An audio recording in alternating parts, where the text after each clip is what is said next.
Odam bolasi dunyoda yashar ekan, albatta xavotirga, mashaqqatga, vahimaga, qo'rquvga duch keladi. Bularning hammasini oldida sobit turishlikka insonning toqati yetmaydi.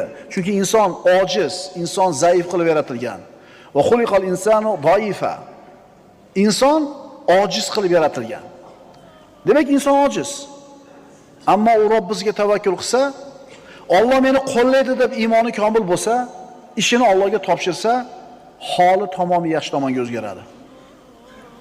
Kelayotgan qo'rquvlar, hodisalar, voqealar, halokatlar bandani ezib qo'yadi. Shunda unga bitta yo'l qoladi. Hasbiyallohu va ni'mal vakil deydi. Meni hisobim Allohning qo'lida, u naqadar zo'r vakildir. O'zi shunaqa bir musibat tayda qolgan odamni boshqa nima chorasi ham bor? Nima chorasi ham bor? Agar birodar haqiqiy mo'min bo'ladigan bo'lsang, yolg'iz o'zini o'ziga suyan.